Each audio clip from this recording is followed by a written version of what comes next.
فأنا ناصح لإخواني بالصدع بالحق، تبيض وجوههم. السكوت في مسألة الحزبية يضرها، فاصدع بما تؤمر وأعرض عن المشركين. سلامي على دماج ورجالها والشيخ يحيى ودار العلم يا سعد بانيها. بسم الله الرحمن الرحيم. الحمد لله والصلاة والسلام على رسول الله وعلى آله وصحبه ومن والاه. Muhammadun, berapa rukun iman? 6, apa saja?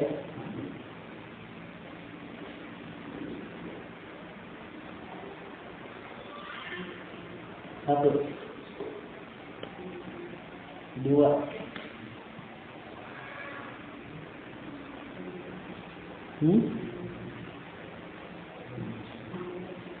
membayar zakat.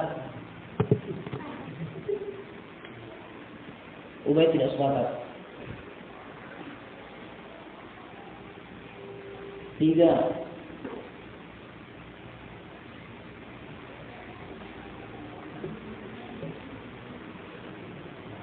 Ubay itu betulkan. Berapa rukun iman? 6. Yang pertama. Yang kedua.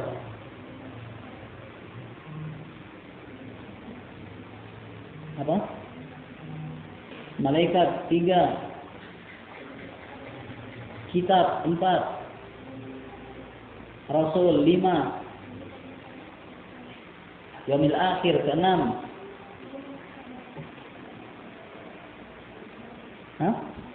Ajal. Takdir, baik dan buruk. Ahsan, tabarakallahu fiik.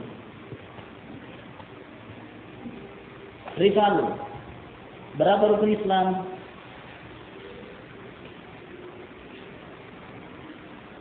Oh, rifalu. Tidak tahu, perhatikan.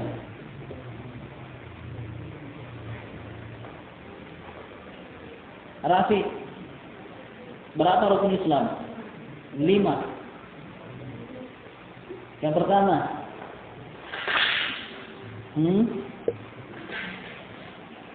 rukun Islam yang pertama,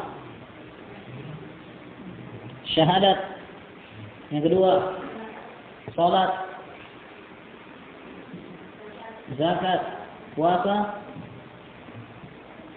haji bagi yang mampu. Sampai barakallahu. Rayyan, berapa rukun iman kepada Allah?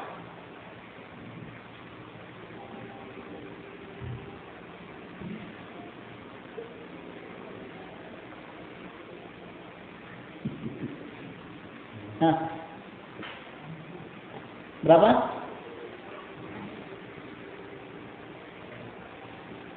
4. Yang pertama,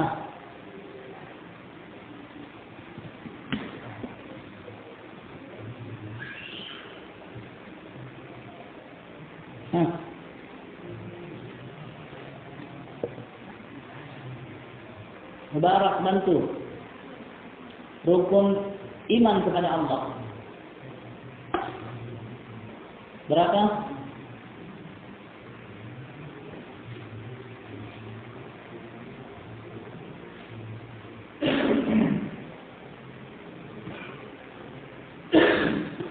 Talha. Rukun iman kepada Allah. 4. Yang pertama.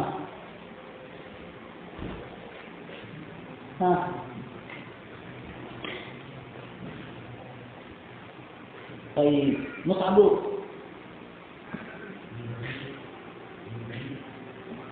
Al-iman biwujudi, bahwasanya Allah ada. Bi rububiyyatihi, aywa. Bil uluhiyyah, bil asma wa sifat. Ahsan, tabarakallah. Ayo kita lanjutkan. Qala Syekh Muhammad bin Shalih Al-Utsaimin rahimahullah,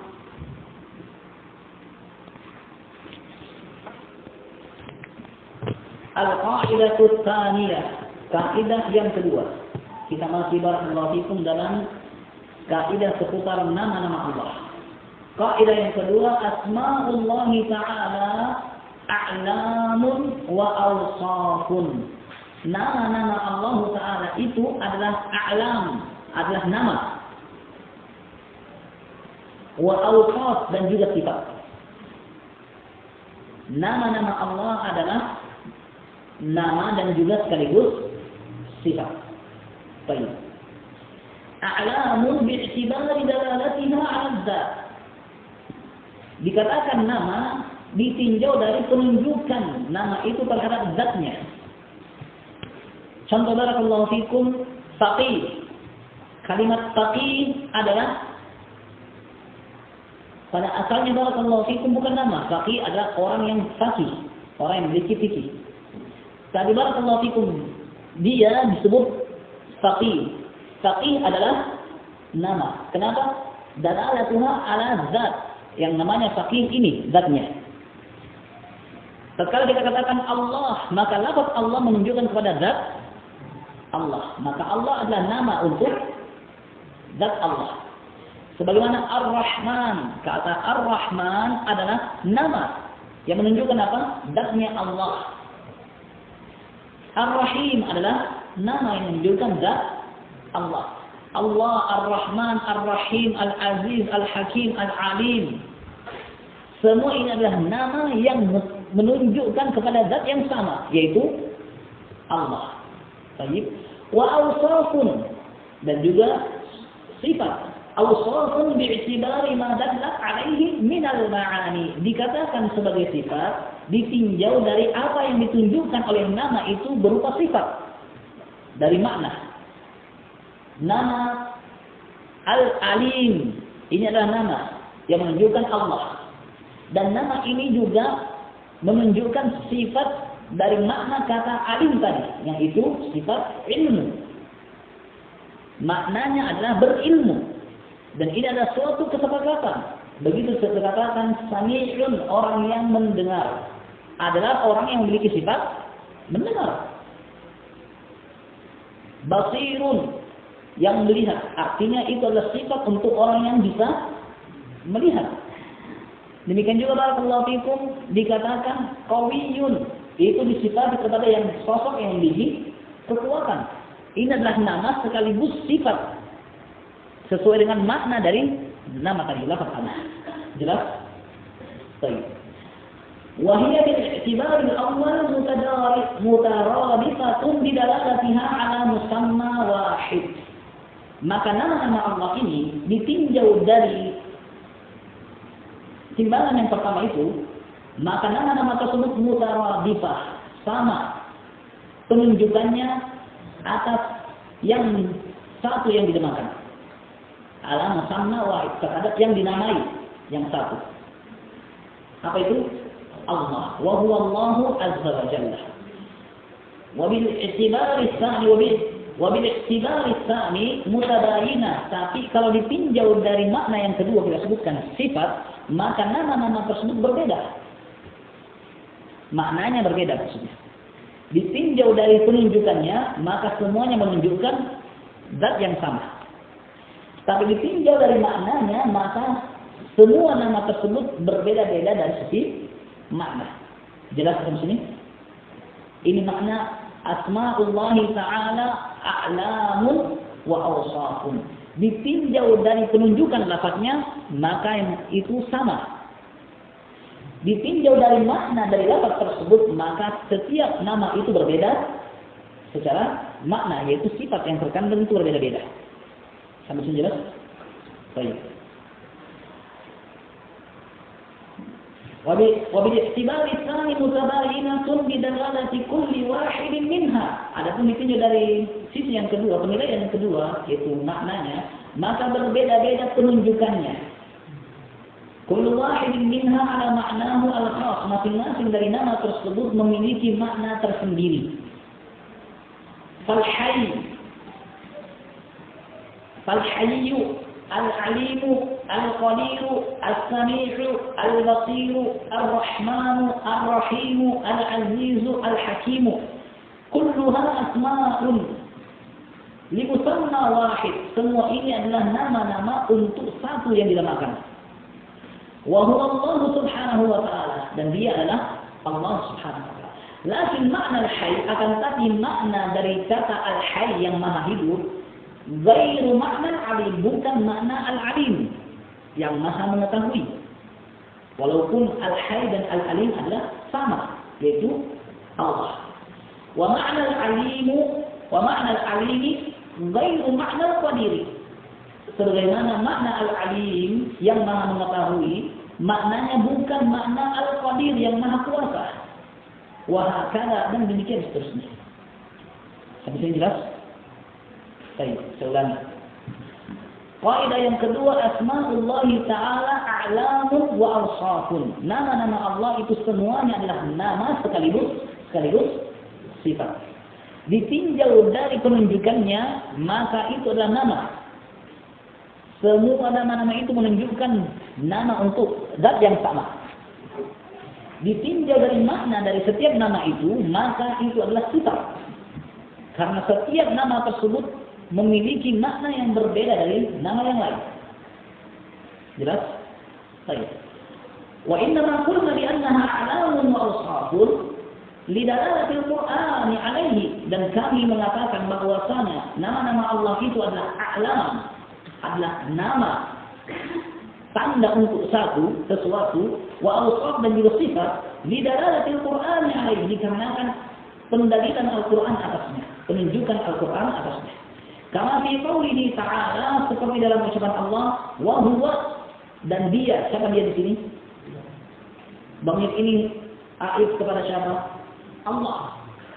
Wa huwa al-'aziz al-ghafur ar-rahim, dan dia adalah Allah yang maha pengampun lagi maha mengasihi. Kalimat huwa ini jelas menunjukkan kepada zat yang ditujukan. Dan dia adalah Allah yang maha pengampun, satu nama. Ar-Rahim, dua nama, yang maha pengasih. Menunjukkan nama-nama ini adalah yang diinginkan satu zat atau zat yang sama. Wa qawluhu wa rabbukal ghafuru dzur rahmah, dan Rabbmu adalah al-ghafur. Ya, dan Rabbmu adalah al-ghafur, yang maha pengampun. Dzur rahmah, yang memiliki rahmat. Fa innal ayata tsaniyah dallat ala anna ar-rahim huwa al-muttasif bir-rahmah. Maka ayat yang kedua, apabila kita lihat ayat yang pertama dan ayat yang kedua menunjukkan bahwasanya Ar-Rahim, setelah menyebutkan Al-Ghafur, Ar-Rahim, ayat yang kedua Al-Ghafur dzur-rahmah. Maka Ar-Rahim adalah huwa al-muttasif bir-rahmah, zat yang bersifat rahmah. Karena sebelumnya Al-Ghafur Ar-Rahim, lalu ayat berikutnya Al-Ghafur dzur-rahmah. Ya. Menunjukkan, Allah menjelaskan bahwa Ar-Rahim adalah Dzur-Rahmah. Nama itu juga sekaligus mengandung sifat untuk Allah Subhanahu wa ta'ala. Baik. Wal ijma'i ahli lughati wal 'urf, dan juga berdasarkan kesepakatan ahli bahasa.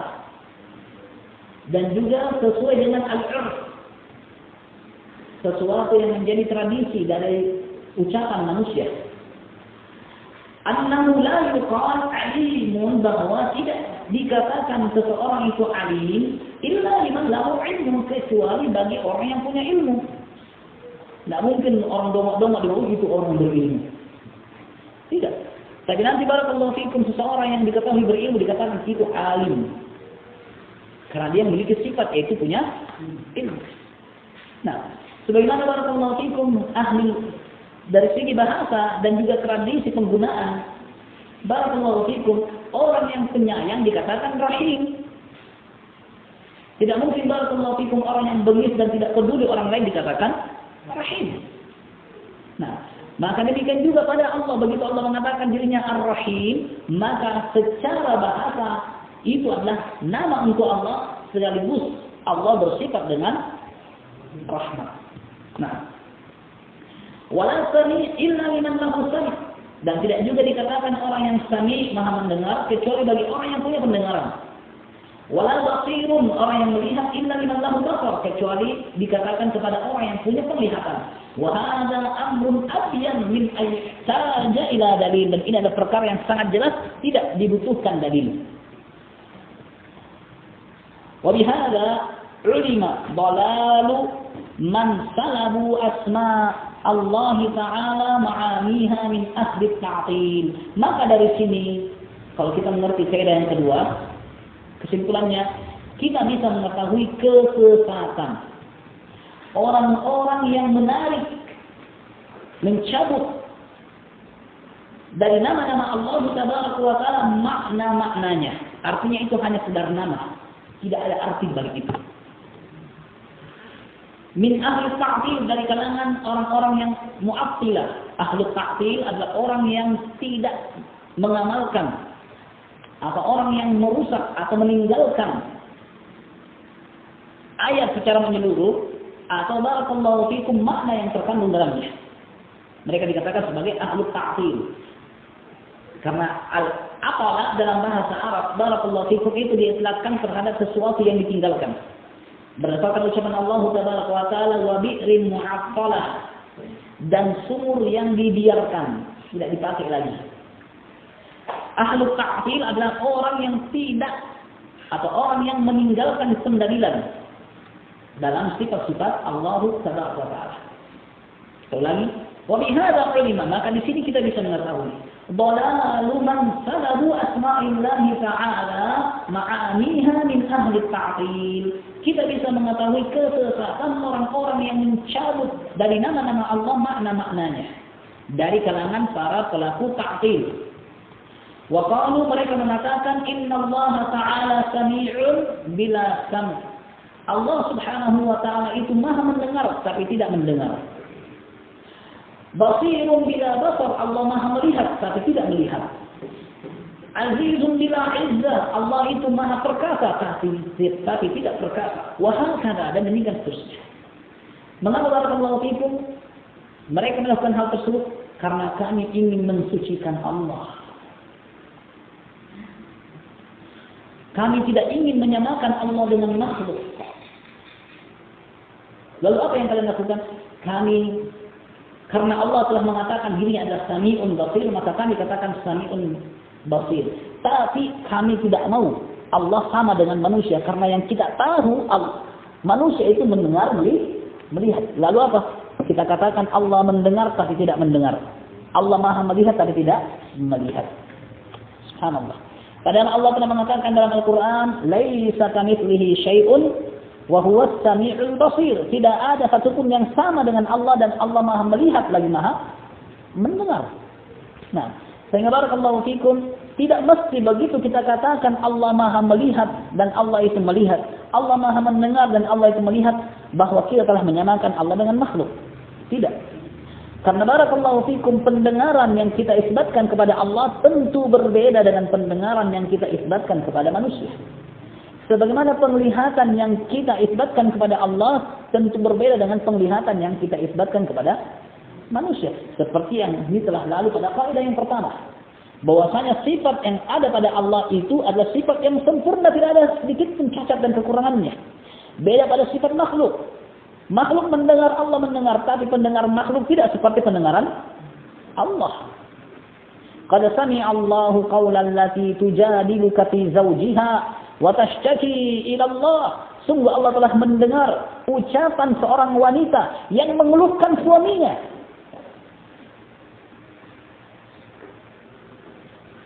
Dan dia mengeluhkan hal itu kepada Allah.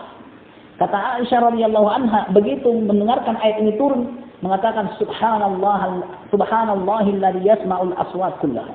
Maha suci Allah yang mendengarkan suara secara menyeluruh. Wa inni lafi hujrati, sungguh saya berada di kamarku, sementara Nabi alaihi salatu wasallam di kamar sebelah bersama wanita yang mengeluhkan suaminya. Tapi Aisyah tidak dengar. Lihat, Aisyah tidak dengar. Aisyah mendengar, Allah mendengar. Tapi apakah Aisyah mendengarkan apa yang didengar oleh Allah? Jawabannya tidak. Sehingga laisa kamitslihi syai'. Tidak ada yang sama dengan Allah Tabaraka wa Ta'ala. Walaupun kita katakan manusia mendengar, Allah mendengar. Namun apa yang Allah dengar tidak seperti yang didengar oleh manusia. Di mana pendengaran manusia sangat terbatas. Jarak barakallahu fikum hanya dipisahkan dinding. Aisyah tidak dengar apa-apa. Sementara Allah Tabaraka wa Ta'ala min fawqis samawat, di atas langit yang 7. bisa mendengarkan apa yang diucapkan oleh wanita itu dan yang ia keluhkan kepada Nabi alaihi salatu wasallam tentang suaminya yang menzihar, yang mengatakan kamu itu seperti punggung ibuku sendiri.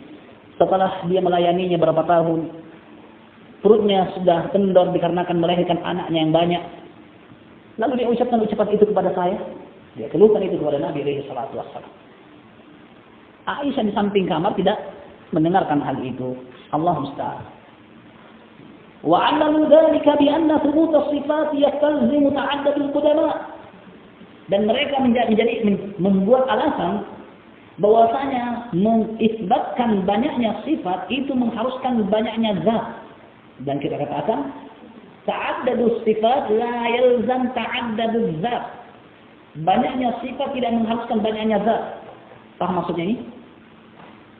Mereka mengatakan banyaknya sifat menunjukkan banyaknya zat. Artinya kalau kita katakan Allah Maha mendengar, itu ada satu zat. Allah Maha melihat, ada zat yang lain. Sehingga kalau begitu Allah banyak dong. Lalu apa yang mereka tempuh? Allah Maha mendengar tapi tidak mendengar. Allah Maha melihat tapi tidak melihat. Dan seterusnya. Maka jawabannya barakallahu fikum, apa yang mereka jadikan alasan tidak benar. Tapi sebaliknya, yang kita katakan adalah banyaknya sifat tidak mengharuskan banyaknya zat.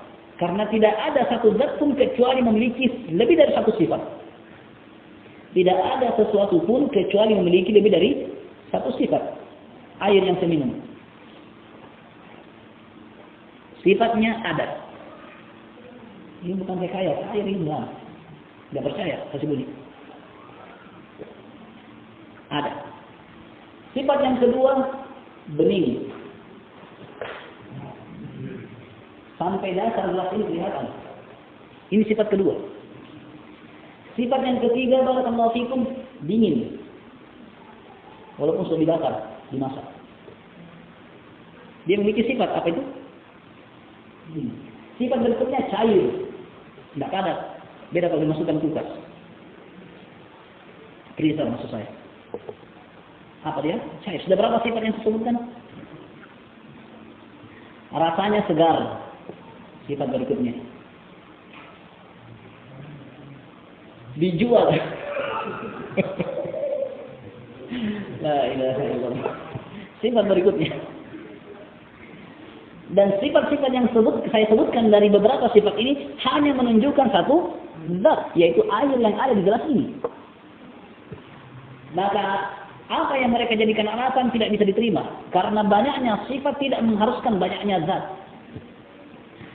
Banyaknya sifat tidak mengharuskan banyaknya zat. Melainkan barakallahu fikum, banyaknya sifat pada satu zat menunjukkan semakin sempurnanya zat itu. Semakin banyak sifat pada Allah Tabaraka wa Ta'ala menunjukkan bahwasanya Allah itu zat yang maha sempurna. Walillahil mathalul a'la. Dan hanya milik Allah al-mathal ay al-wasfu, sifat yang paling tinggi. Subhanahu wa ta'ala. Wa hadhihi al-'illah 'alilatun. Dan ini adalah alasan yang cacat. Bal majitah, bahkan ini adalah alasan mayat. Artinya tidak berfungsi sama sekali. Kalau cacat bisa goyang-goyang. Tapi majitah. Lidalalatis sam'i wal aqli ala butlaniha, dikarenakan telah datang dalil-dalil as-sam' dan juga akal tentang batilnya alasan ini. As-sam' yang dimaksud di sini adalah Al-Qur'an dan Sunnah.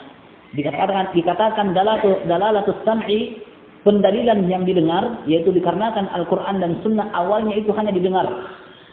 Nabi alaihi salatu wasallam mendengarnya dari Jibril, lalu Nabi menjelaskannya dan menyampaikannya dengan suara kepada para sahabat, kemudian para sahabat yang mencatatnya.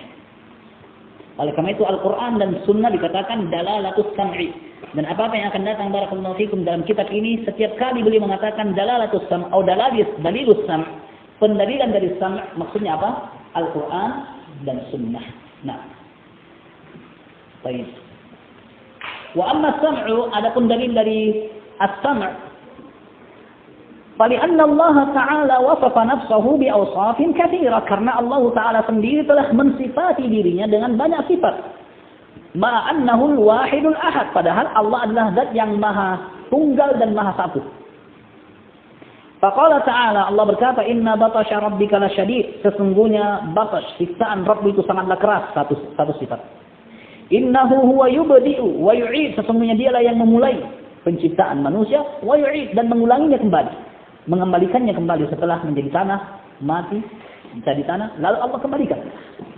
Wa huwal ghafurul wadud, dan dia adalah zat yang maha pengampun lagi maha pengasih, penyayang. Dzul arsyil majid, yang memiliki arsy yang mulia. Al arsy al majid ini sifat untuk Allah, bukan untuk arsy. Kenapa? Sekiranya ini sifat untuk arsy, maka dikatakan dzul arsyil majidi. Tapi lihat ayatnya, dzul arsy al majidu, maknanya al majid sifat untuk dzu, yaitu Allah yang maha terpuji. Fa'alun lima yurid, dan Allah adalah yang maha mampu melakukan apa yang ia inginkan. Berapa sifat? Allah telah menyebutkan banyak sifat untuk dirinya sendiri. Wa qala ta'ala, dan Allah Ta'ala berkata, sabbih isma rabbikal a'la, sucikanlah nama Rabbmu yang maha tinggi. Satu. Alladzi khalaqa, yang Allah, zat yang menciptakan, fasawwa, dan menyempurnakan ciptaannya. Walladzi qaddara, dan dialah yang mentakdirkan, menentukan, fahada, dan memberikan petunjuk. Walladzi akhrajal mar'a, dan juga dialah yang mengeluarkan tumbuhan-tumbuhan yang menjadi konsumsi binatang-binatang, yang dikonsumsi oleh binatang. Faja'alahu gusa'an ahwa. Fabi hadhil ayatil karimati awsafun katsiratun limawsufin wahid. Pada ayat-ayat yang mulia ini sifat-sifat yang banyak untuk sesuatu yang disifati. Untuk sesuatu yang disifati. Walam yalzam min thubutiha ta'addudil qudama, dan tidak mengharuskan banyaknya sifat-sifat tersebut banyaknya al-qudama, dan kata al-qudama barakallahu fikum tidak sabit bahwasanya Allah al-qudama. Namun ini mengikuti istilahnya orang-orang Mu'tazilah, falasifah, di mana mereka mengatakan al-qudama maksudnya adalah Allah. Dan kita katakan tidak sabit dari satupun dalil yang menunjukkan bahwasanya Allah namanya al-qudama. Namun barakallahu fikum, beliau hanya mengikuti apa yang disebutkan oleh mereka orang-orang Mu'tazilah yang menafikan nama-nama ataupun sifat-sifat Allah Tabaraka wa Ta'ala. Nah, wa ammal aqlu, adapun secara akal, logika, fali anna sifat laysat zawatin ba'inatin an min al-mawsuf, bahwasanya sifat itu bukanlah sesuatu yang terpisah dengan zat. Sifat itu adalah sesuatu yang bergabung pada zat. Sehingga begitu kita katakan ada sifat, maka yang dibahas adalah zat itu sendiri, bukan sesuatu yang berpisah. Nah, hatta yalzam min thubutiha at-ta'addud, sehingga begitu banyak sifat berarti banyak juga zat. Wa innama hiya min sifati man ittasafa biha, melainkan itu adalah sifat siapa yang bersifat dengan sifat itu. Fahiya qa'imatun bihi, sifat itu ada pada zat tersebut. Wa kullu mawjudin fala budda lahu min ta'addudi sifatihi, dan setiap sesuatu yang ada pasti memiliki banyak sifat, seperti kita contoh tadi. Tapi sifat wujud, yang paling pertama sifatnya ada. Semua sesuatu yang ada pasti memiliki banyak sifat. Sifat yang paling pertama adalah ada. Nah,